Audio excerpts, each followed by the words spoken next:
پیارے نبی حضرت محمد صلی اللہ علیہ وآلہ وسلم کی پیاری شریعت پر جن عظیم اور محترم لوگوں نے احسن طریقے کے ساتھ عمل کیا اور جنہوں نے اپنی زندگیاں سنت نبی صلی اللہ علیہ وآلہ وسلم کے مطابق گزار دی، انہیں اولیاء کرام کہا جاتا ہے۔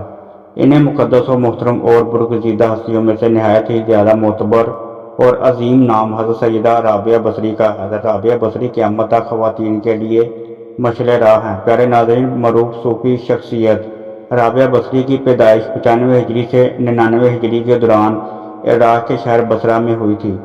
وہ ایک انتہائی غریب لیکن معزز گھرانے میں پیدا ہوئی۔ رابعہ بصری اپنے والدین کی چوتھی بیٹی تھی، اس لیے آپ کا نام رابعہ یعنی چوتھی رکھا گیا۔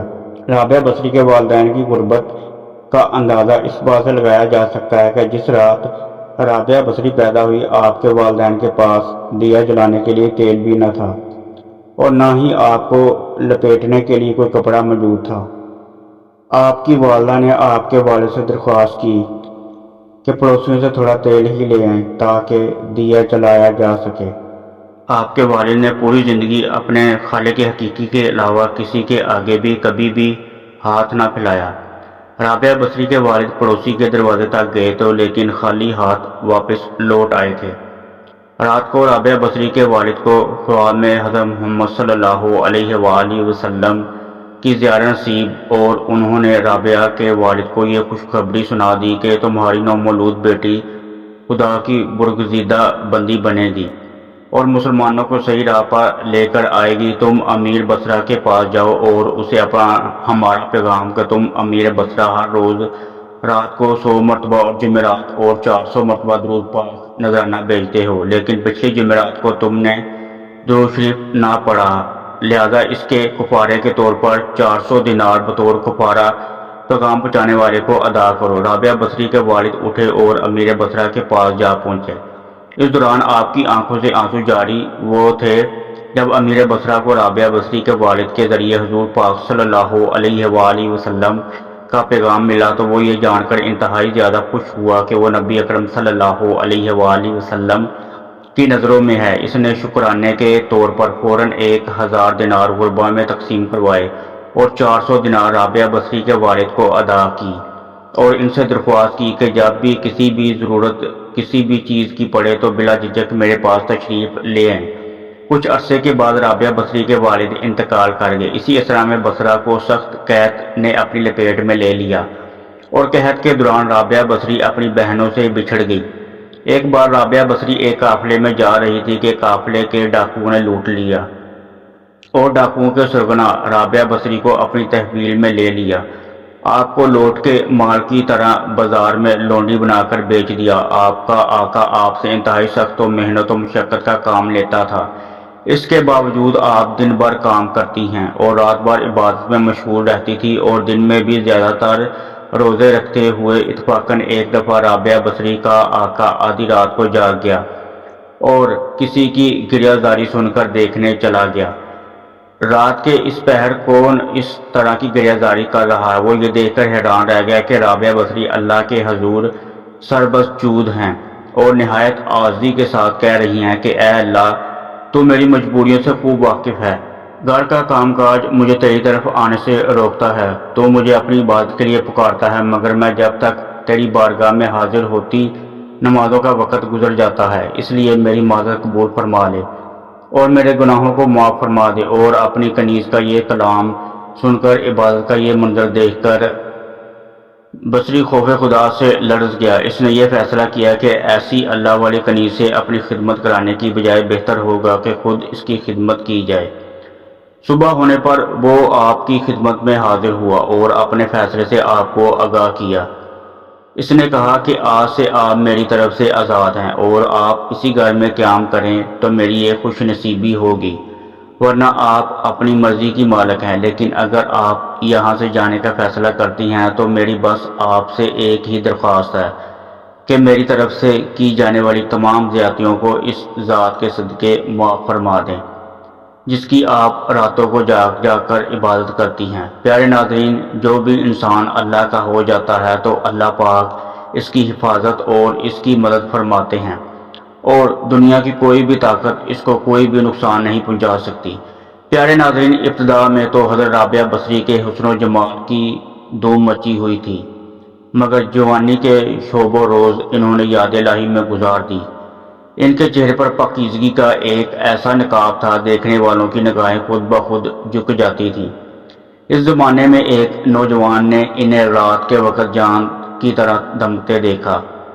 وہ آپ رحمۃ اللہ علیہ کو کوئی غیر مرئی خیال مخلوق سمجھ کر اب بھاگ اٹھا، لیکن دوسری صبح جب وہی چہرہ اسے بصری کے ایک بازار میں نظر آیا تو وہ عقل و خرد سے ہاتھ دھو بیٹھا اور دن رات اس کے تصور میں رہنے لگا۔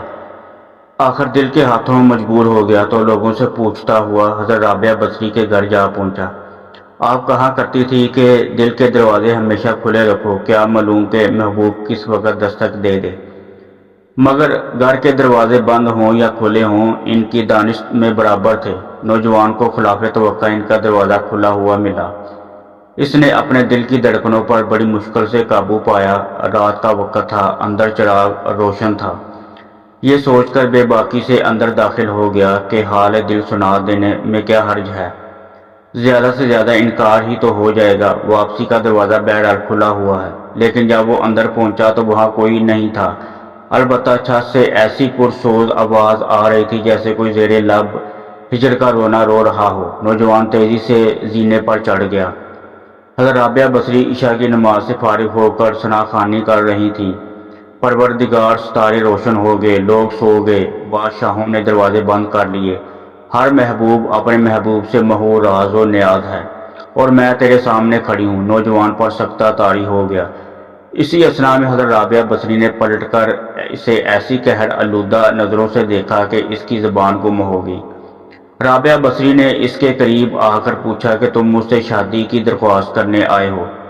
نوجوان نے لرزتے ہوئے ہاتھ سے اپنی زبان کی طرف اشارہ کیا کہ وہ بول نہیں سکتا۔ حضرت رابعہ بصری نے کہا، اس سے پہلے کہ زبان کی طرح تیرا دل بھی بند ہو جائے تو جس راستے سے آیا ہے اسی راستے سے لوٹ جا۔ وہ جوان صرف آنکھوں سے التجا کر سکتا تھا کہ نیک خاتون، میری گویائی مجھے واپس دے، میں تیرے مرتبے سے واقف نہیں تھا، مجھ سے غلطی ہوئی، مجھے معاف کر دے۔ لا علمی ہمیشہ قابل معافی ہوتی ہے۔ اس کے خاموش آنسو کے جواب میں حضرت رابعہ بصری نے کہا، نوجوان، تو نے اگر مجھ سے کوئی زیادتی کی ہوتی تو میں تجھے یقیناً معاف کر دیتی۔ میں نے خود کو بہت پہلے اپنے رب کے حوالے کر دیا تھا۔ اب یہ معاملہ تیرے اور رب کے درمیان ہے۔ معافی مانگنا ہے تو اس سے مانگ۔ تو سچے دل سے توبہ کرنے کا ارادہ کرے تو شاید توبہ کی خاطر تیری زبان کھل جائے۔ یہ کہہ کر وہ نماز کے لیے کھڑی ہو گئی۔ نوجوان بھی بے اختیار سجدے میں گر گیا اور رو رہا تھا، نامعلوم کب تک روتا رہا۔ جب اسے ہوش آیا تو زبان کھل چکی تھی اور توبہ توبہ کا ورد کر رہی تھی۔ بصرہ کے بازاروں میں سال ہا سال تک گرمی، جاڑے اور برسات سے بے نیاز ہو کر دیوانہ وار توبہ توبہ کے نعرے لگاتا رہا۔ اس کے نعروں سے بصرہ کی راتیں گونج اٹھتی تھیں اور بچے سہم کر ماؤں کے سینوں سے سمٹ جاتے تھے۔ آخر ایک دن وہ مجذوب اچانک ہی کہیں غائب ہو گیا، پھر کبھی اس کا پتہ نہیں چلا۔ وہ مجذوب ہی مذکورہ جوان تھا جو حضرت رابعہ بصری کی بدولت ہی دربار خداوندی میں مقرب تھا۔ ٹھہرا رابعہ بصری ایک بہت ہی نیک اور عابدہ زاہدہ خاتون تھی۔ رابعہ بصری رحمۃ اللہ علیہ کا بیشتر وقت نماز پڑھنے میں گزرتا تھا۔ ایک مرتبہ کوئی پریشان حال آدمی دعا کروانے کے لیے حاضر ہوا، دیکھا تو ظہر کی نماز پڑھنے میں مشغول تھی۔ جب فارغ ہوئی تو نوافل کی نیت باندھ لی۔ اس طرح عصر کی نماز کا وقت ہو گیا۔ عصر کی نماز پڑھ کر تسبیح پڑھنے میں مشغول ہو گئی، حتیٰ کہ مغرب ہو گئی۔ نماز مغرب ادا کرنے کے بعد اوابین کی نیت باندھ لی۔ اس حال میں عشاء کی اذان ہوگی۔ نماز عشاء کے بعد نفل کی نیت کر لی، رکوع اور سجدہ میں مشغول رہی، حتیٰ کہ فجر کی نماز کا وقت ہو گیا تو مناجات میں محو ہو گئی۔ بالآخر فجر کی نماز ادا کی تو تلاوت قرآن پاک میں مصروف ہو گئی۔ فراغت پر اشتراک کے نوافل ادا کیے تو بیٹھے بیٹھے تھوڑی دیر اونگ آ گئی۔ جب بیدار ہوئی تو رو رو کر دعا مانگنے لگی، اے اللہ، میں ایسی آنکھ سے تیری پناہ چاہتی ہوں جو نیند سے برتی ہی نہیں۔ رابعہ بصری رحمۃ اللہ علیہ بہت کم گفتگو کیا کرتی تھی۔ اکثر اوقات کوئی گفتگو کرنی ہوتی تو آیات قرآنی کا سہارا لے کر اپنا مطلب کرتی۔ لوگوں نے پوچھا کیا آپ ایسا کیوں کرتی ہیں؟ جو جواب میں فرمایا انسان جو کچھ بولتا ہے فرشتے اسے لکھتے رہتے ہیں۔ میں کوشش کرتی ہوں کہ قرآن مجید کی آیات کے سوا کچھ نہ بولوں۔ یہ احتیاط اس لیے ہے کہ کہیں میرے منہ سے غلط لفظ نہ نکل جائے اور فرشتے اسے تحریر کر لیں، پھر مجھے محبوب حقیقی کے سامنے شرمندہ ہونا پڑے۔ ایک شخص نے رابعہ بصری رحمۃ اللہ علیہ کے سامنے دنیا کی بہت مذمت کی۔ اب تھوڑی دیر سنتی رہی، پھر فرمایا اٹھ چلا جا یہاں سے، تو نے اتنا وقت دنیا کی مذمت بیان کرنے میں لگا دیا۔ تجھے دنیا سے بہت محبت ہے، اگر کسی سے نفرت ہو تو اس کا تذکرہ بھی اچھا نہیں لگتا۔ ایک مرتبہ رابعہ بصری رحمۃ اللہ علیہ سے لوگوں نے پوچھا ہم نے آپ کو کبھی ہنستے نہیں دیکھا، وجہ ہے آخر اللہ تعالیٰ نے انسان کو ہنسنے سے تو منع نہیں کیا؟ رابعہ بصری رحمۃ اللہ علیہ نے جواب دیا بے شک اس نے منع تو نہیں فرمایا، مگر مجھے اس کام کے لیے فرصت نہیں ہے۔ لوگوں نے تعجب سے کہا کیا ہنسنے کے لیے بھی فرصت درکار ہوتی ہے؟ رابعہ بصری رحمۃ اللہ علیہ نے کہا ہاں، دنیا میں وہی شخص سستا ہے جسے اطمینان قلب حاصل ہو، اور میں ابھی اس نعمت سے محروم ہوں۔ حاضرین مجلس میں درخواست کی کہ اپنی بات کی وضاحت فرما دیں۔ رابعہ بصری رحمۃ اللہ علیہ نے فرمایا میں نے محبت کے لیے صرف ایک ہی ہستی کا انتخاب کیا ہے اور وہ ہے اللہ کی ذات۔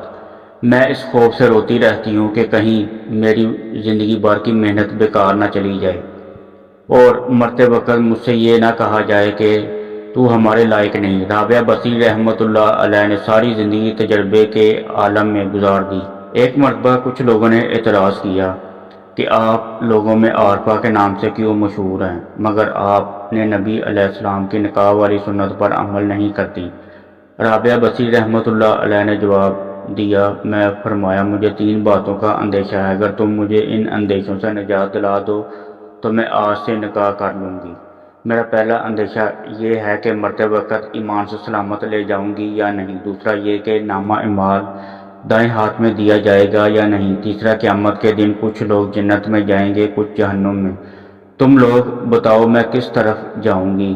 لوگوں نے کہا ہمیں کچھ معلوم نہیں، بس اللہ تبارک و تعالیٰ ہی بہتر جانتا ہے کہ کس کا کیا حشر ہوگا۔ رابعہ بصری رحمۃ اللہ علیہ نے انتہائی پرسوز لہجے میں فرمایا تم خود ہی بتاؤ کہ جس عورت کو اس قدر غم ہو وہ شوہر کی خدمت کا بوجھ کیسے اٹھا سکتی ہے؟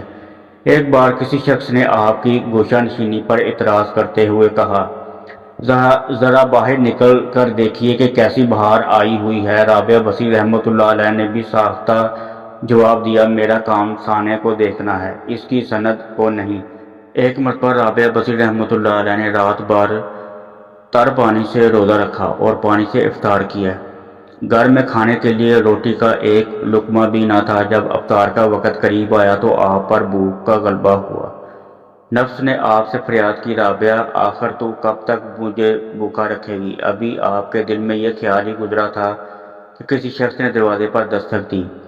آپ باہر تشریف لائیں تو ایک نیاز مند کھانے کے لیے کھڑا تھا۔ رابعہ بصری رحمۃ اللہ علیہ نے کھانا قبول فرما لیا اور نفس سے مخاطب ہو کر کہا اللہ تعالیٰ نے کھانے کا انتظام کر دیا ہے، اب تیری خواہش پوری ہو جائے گی۔ یہ کہہ کر آپ نے کھانا رکھ دیا اور چراغ جلانے کے لیے اندر چلی گئی۔ واپس آئے تو دیکھا کہ ایک بلی نے کھانے کے برتن الٹ دیے ہیں اور زمین پر گرا ہوا ہے، کھانا کھا رہی ہیں۔ رابعہ بصری رحمۃ اللہ علیہ کو دیکھ کر مسکرائی اور فرمایا شاید یہ کھانا تیرے لیے بھیجا گیا ہوا، اطمینان سے کھا لو، افطار کا وقت قریب ہو چکا تھا۔ رابعہ بصری رحمۃ اللہ علیہ نے چاہا کہ پانی ہی سے روزہ افطار کر لے، اتنے میں تیز ہوا کا جھونکا آیا اور چراغ بجھ گیا۔ رابعہ بصری رحمۃ اللہ علیہ اندھیرے میں آگے بڑھی، اتفاق سے پانی کا برتن بھی گرا اور ٹوٹ گیا، سارا پانی زمین پر بہہ گیا۔ عجیب صورتحال تھی یہ اختیار آپ کی زبان سے یہ الفاظ نکلے الہی یہ کیا راز ہے، میں گناہ گار نہیں جانتی کہ تیری رضا کیا ہے۔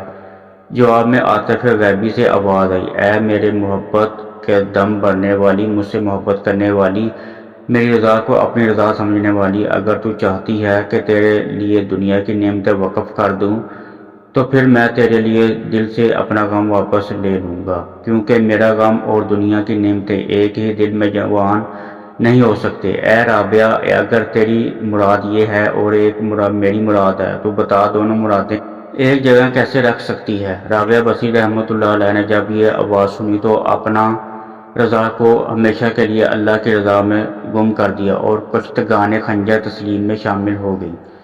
رابعہ بصری رحمۃ اللہ علیہ عشق الہی میں اس قدر مستغرق رہتی تھی کہ خوشی اور غم اپنی حیثیت کھو بیٹھتے تھے اور اس خوف اور لالچ سے بے نیاز ہو کر اللہ تعالیٰ کی عبادت کرنے کو پسند کرتی تھی۔ ایک بار آپ پر جذب کی کیفیت طاری ہوئی تو اہل بصرہ نے دیکھا کہ آپ ایک ہاتھ میں آگ اور دوسرے ہاتھ میں پانی لیے چلی جا رہی ہیں۔ لوگوں نے پوچھا یہ کیا ہے، آپ کہاں جا رہے ہیں؟ رابعہ بصری رحمۃ اللہ علیہ نے کہا میں اس پانی سے دوزخ کو بجھانا چاہتی ہوں اور آگ سے جنت کو جلانا چاہتی ہوں تاکہ لوگ جو ہیں جنت اور جہنم کے لالچ اور خوف سے بالاتر ہو کر اللہ تبارک تعالیٰ کی بات کرے۔ یہ رابعہ بصری رحمۃ اللہ علیہ کے جذب و مستی کی بات ہے، ورنہ عام مومنین کو قرآن مجید میں خوف دونوں حالتوں میں اللہ کی عبادت کا حکم دیا گیا ہے۔ چنانچہ آپ نے ایک دفعہ مناجات میں کہا اے اللہ، اگر میں تیری عبادت و دوزخ کے خوف سے کرتی تو مجھے دوزخ میں ہی ڈال دینا، اور اگر میں ریاضت و حصول جنت کے لیے ہے تو مجھ پر جنت حرام کر دینا، اور اگر میری عبادت فخر تیری رضا کے لیے ہے تو مجھے اپنے دیدار سے ہرگز محروم نہ رکھنا۔ ایک مرتبہ آپ نے تہجد کے وقت مناجات کرتے ہوئے فریاد کی اے اللہ، رات آگے دن چلا گیا، ستارے چمکنے لگے، دنیا کے بادشاہوں نے اپنے دروازے بند کر لیے، ایک تیرے دروازہ کھلا ہے، میں تجھ سے مانگتی ہوں، تجھ کو مانگتی ہوں۔ اے میرے ایک مرتبہ اپنی مناجات میں یہ دعا مانگی اے اللہ، جو آسمان کو زمین پر کہنے سے ہو کہ ہوا سے شیطان کو مجھ سے مسلط ہونے سے روک دے۔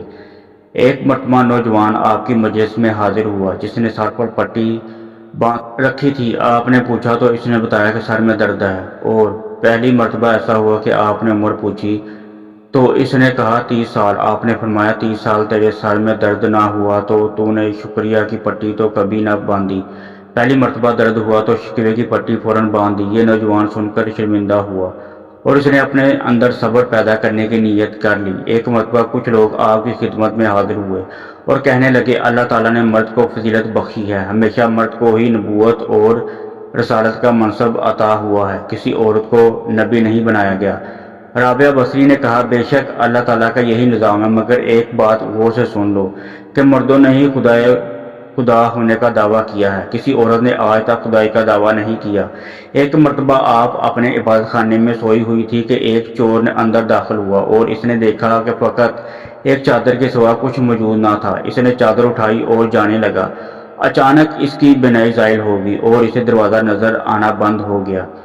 وہ گھبرا کر چادر اس کے ہاتھ سے نیچے گر گئی، اسے دروازہ دوبارہ نظر آنے لگا۔ اس نے سوچا یہاں سے نکل جاؤں، کہیں پہنائی ہمیشہ کے لیے ہی زائل نہ ہو جائے۔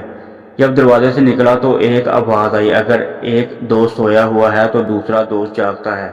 اللہ تعالیٰ کی محبت کا اس کے دل پر ایسا اثر ہوا کہ اس نے ہمیشہ کے لیے چوری سے توبہ کر لی۔ اور ایک مرتبہ رابعہ بصری رحمۃ اللہ علیہ کے ہاں 5 درویش حاضر ہوئے۔ کھانے کا وقت قریب تھا، چنانچہ رابعہ بصری رحمۃ اللہ علیہ نے خادم کو بلا کر پوچھا مہمانوں کو پیش کرنے کے لیے گھر میں کچھ موجود ہے؟ اس نے کہا صرف وہ ایک روٹی ہی ہے۔ آپ نے فرمایا ایک روٹی 5 مہمانوں کے لیے ناکافی ہے۔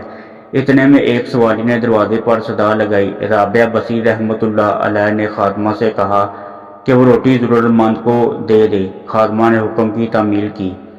کچھ دیر بعد خادمہ نے بتایا کہ ایک شخص کھانا لے کر آیا۔ رابعہ بصری رحمۃ اللہ علیہ نے پوچھا کتنی روٹیاں ہیں؟ اس نے کہا 2 روٹیاں۔ رابعہ بصری رحمۃ اللہ علیہ نے کہا کہ اسے واپس بھیج دینا، وہ کھانا ہمارا نہیں ہے۔